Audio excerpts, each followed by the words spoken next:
meron nga pala ako ditong paa ng manok na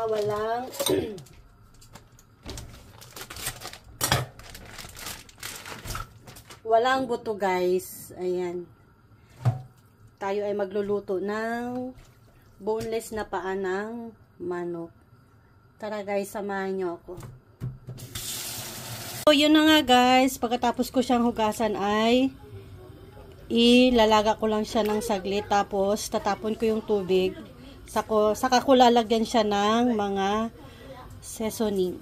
So, ito na nga, guys. Pinakulan ko na siya ng saglit. Tapos, tinanggal ko na yung tubig. Bali, ilalagay ko na yung mga seasoning niya.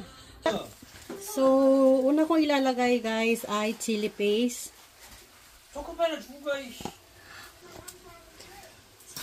So, yun na, chili paste, guys. Marami kasi gusto nila medyo maanghang. Tapos, yung chili powder naman.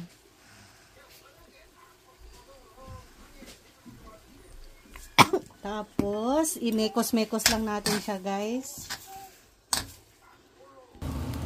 Ito na siya, guys. Namumula na siya.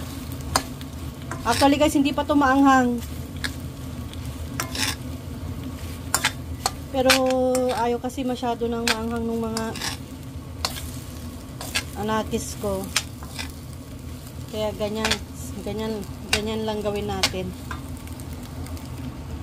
Sunod ko siya, lalagyan ko siya ng plum syrup, guys, konti lang.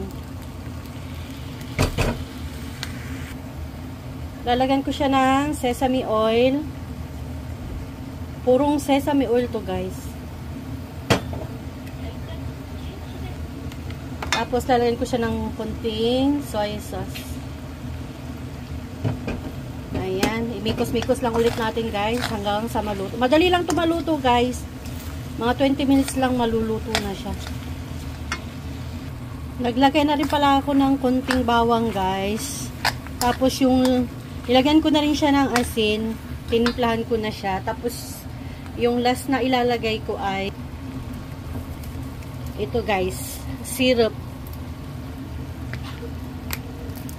Para kumintab siya, tapos medyo matamis-namis, kahit maanghang siya, guys. Ayan, mikos-mikos ulit natin. Guys, nakalimutan ko palang lagyan ng sili, dry sili. Ayan. So, yan na nga, guys. Ito na, luto na siya. Ganun lang kadali ito, guys. Tapos, ito yung ilalagay natin na last na seasoning niya, sesame seed. Ayan.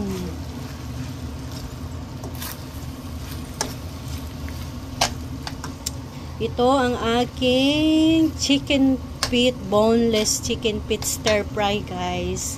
Kain po tayo. Salamat sa panonood. Bye!